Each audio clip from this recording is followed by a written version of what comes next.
నమస్కారం. శ్రీవారి సుప్రభాత సేవ అంటే ఏంటి, ఎలా ఉంటుంది, ఎలా చేస్తారు అనే విషయాలు ఈరోజు మన కార్యక్రమంలో తెలుసుకుందాం. కలియుగ దైవం సేవలో కీర్తించే స్తోత్రం శ్రీ వెంకటేశ్వర సుప్రభాతం. సుప్రభాతం అంటే మంచి ఉదయం అని అర్థం.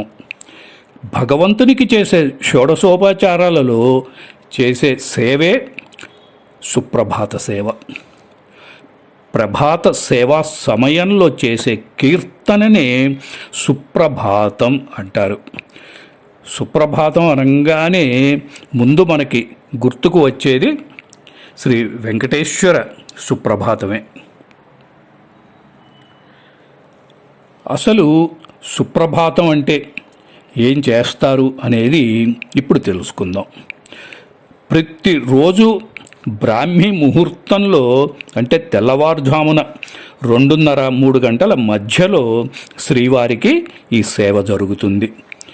ఆ సమయంలో సన్నిధి గొల్ల దివిటీ పట్టుకొని ఉత్తర మాడ వీధిలో ఉండే వైఖాసన అర్చక స్వామి ఇంటికి, అలాగే బేడి ఆంజనేయ స్వామి గుడి వద్ద ఉన్న పెద్ద జియంగార్ మఠానికి వెళ్ళి వారిని మర్యాదపూర్వకంగా ఆలయానికి తీసుకువస్తారు.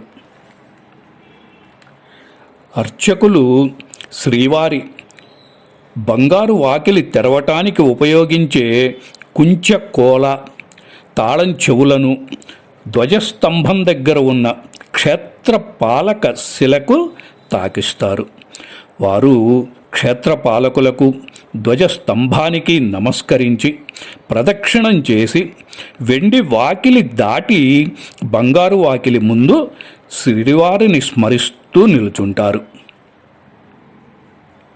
అదే సమయానికి ఆలయ అధికారులు, పేష్కారు, సుప్రభాతం పఠించే వేద పండితులు, అన్నమయ్య వంశస్థుడు ఒకరు తంబూరాతో స్వామివారికి మేలుకొలుపు సంకీర్తనకి సిద్ధంగా ఉంటారు.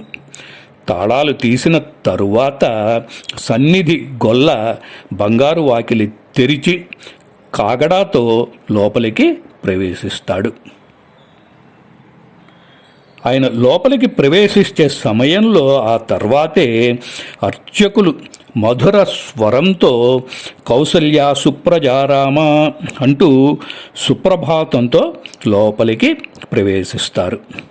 ఆ తర్వాత మహంతు మఠం వారు తెచ్చిన పాలు, చక్కెర, వెన్న, తాంబూలం ఉన్న పళ్ళెరాన్ని ఏకాంగి లోనికి తీసుకుని వెళ్తారు.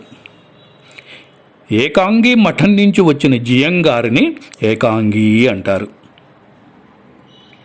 బంగారు వాకిలి ముందున్న వేద పండితులు సుప్రభాత సంకీర్తన కొనసాగిస్తూ ఉంటారు. సుప్రభాతంలో స్తోత్రం, ప్రపత్తి, మంగళాశాసనం పూర్తయిన తర్వాత అన్నమయ్య వంశీకుడు భూపాల రాగంలో మేలుకొలుపు కీర్తన గానం చేస్తారు.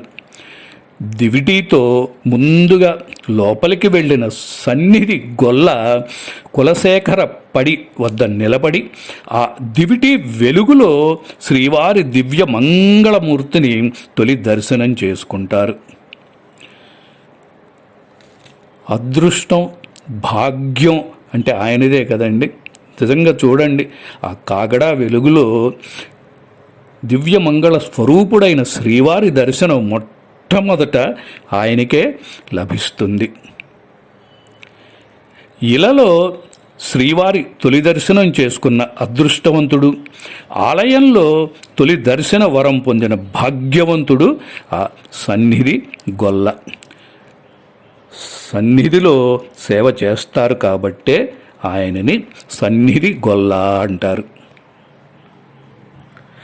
ఆ తర్వాతే అర్చకులు ఏకాంగి కులశేఖర పడి దాటి లోపలికి ప్రవేశిస్తారు. తరువాత శయన మండపంలో బంగారు పట్టు పరుపుపై పవళించి ఉన్న భోగ శ్రీనివాసమూర్తిని సమీపించి నమస్కరించి చప్పట్లు తరుస్తారు. ఆ చప్పట్లతో స్వామిని మేల్కొలవలసిందిగా ప్రార్థిస్తారు. తరువాత భోగ శ్రీనివాసమూర్తి విగ్రహాన్ని జీవస్థానంలో మూలమూర్తి సన్నిధిలో వేంచేపు చేస్తారు. ఆనంద నిలయంలో కులశేఖర పడి వద్దనున్న తెర వేసి అర్చకులు శ్రీవారికి దంతావధాన ఆచమనాది అనుష్ఠాన క్రియలు సమర్పిస్తారు.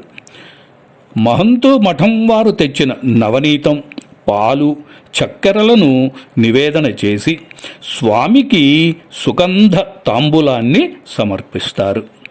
ఈ సమయంలో బంగారు వాకిలి వద్దనున్న వేద పండితులు మంగళాశాసనాన్ని ముగిస్తూ ఉండగా లోపల అర్చకులు శ్రీవారికి నవనీత హారతి ఇస్తారు. నివేదనానంతరం ఇచ్చే మొదటి కర్పూర హారతిని నవనీత హారతి అంటారు. ఈ హారతి సమయంలో అంటే ఈ హారతి ఇచ్చే సమయంలో బంగారు వాకిలి తెరుస్తారు. అప్పుడు శ్రీవారి పాదాలపై తులసీ దళాలు, పుష్పాలు కూడా ఉండవు. స్వామి దివ్య మంగళ విగ్రహ దర్శనం లభిస్తుంది. అందుకే ఈ దివ్య దర్శనాన్ని విశ్వరూప సందర్శనం అని అంటారు.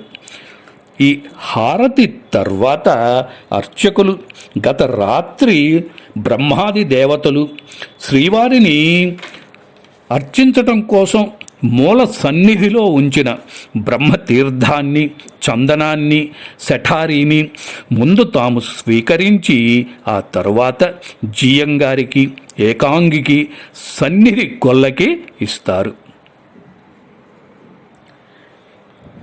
ఈ సప్తగిరులలో అంతుపట్టని రహస్యాలు ఈ రోజుకి కూడా దాగి ఉన్నాయండి. శ్రీవారిని బ్రహ్మాది దేవతలు నిత్యం దర్శించి అర్చించి వెళతారని పురాణవచనం.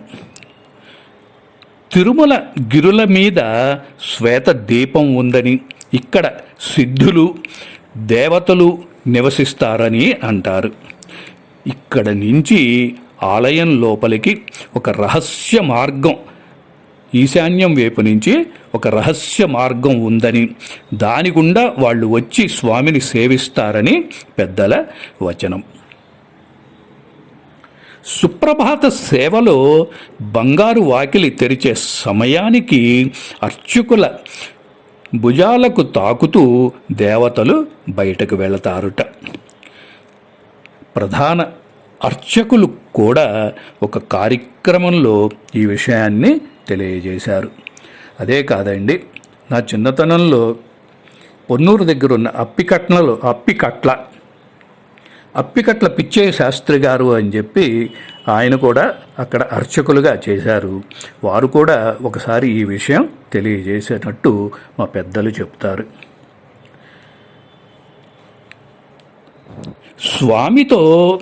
స్వామి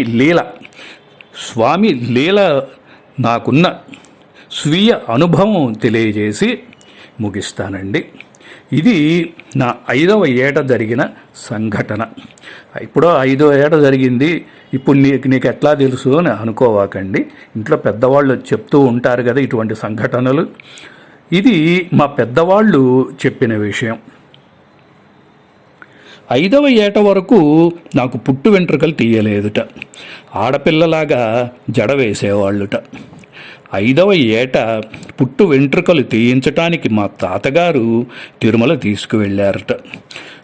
గుండు చేయించి కోనేరులో స్నానం చేయించి కోనేరు మెట్ల మీద కూర్చోబెట్టారట. కూర్చున్న వాడిని ఆ పై మెట్టు మీద నుంచి దొర్లుకుంటూ కోనేరులో పడిపోయానుట. మా వాళ్ళు కంగారు పడుతూ ఉండగానే ఒక తెల్లని లుంగి, నుదుట నామాలు ధరించిన వ్యక్తి నన్ను కోనేరులో నుంచి బయటకి తీసి మా తాతగారికి అప్పగించారుట. కొంచెంసేపటికి తేరుకున్న మా వాళ్ళు ఆయనకి ధన్యవాదాలు చెప్పటానికి, కృతజ్ఞతలు చెప్పటానికి పక్కకి తిరిగి చూస్తే మనిషి కనపడలేదు కదా, కనీసం ఆయన తడి అడుగుల జాడ కూడా లేదుటండి అక్కడ. మరి ఇది స్వామి లీలగాక మరేమంటారండి? ఇది స్వామి కరుణ, దయ, కృపకి తార్కాణం కాదా అండి? ఆ స్వామికి గోవింద నామాలలో మీరు కూడా నాతో గొంతు కలుపుతారు అని ఆశిస్తూ, కౌసల్య సుప్రజారామ గోవింద గోవింద, నవనీత చోర గోవింద గోవింద, విశ్వరూప సందర్శక గోవింద గోవింద. నమో వెంకటేశాయ. మరొక కొత్త అంశంతో తదుపరి కార్యక్రమంలో మళ్ళీ మనం కలుసుకుందాము. సెలవు. స్వస్తి. उत्तिष्ठोत्तिष्ठ गोविन्द उत्तिष्ठ गरुडध्वज उत्तिष्ठ कमलाकान्त त्रैलोक्यम् मङ्गलम् कुरु। मातः समस्तजगताम् मधुकैटभारेः वक्षो विहारिणि मनोहर दिव्यमूर्ते श्रीस्वामिनिश्चितजनप्रियदानशीले श्रीवेङ्कटेश दयिते तव सुप्रभातम्।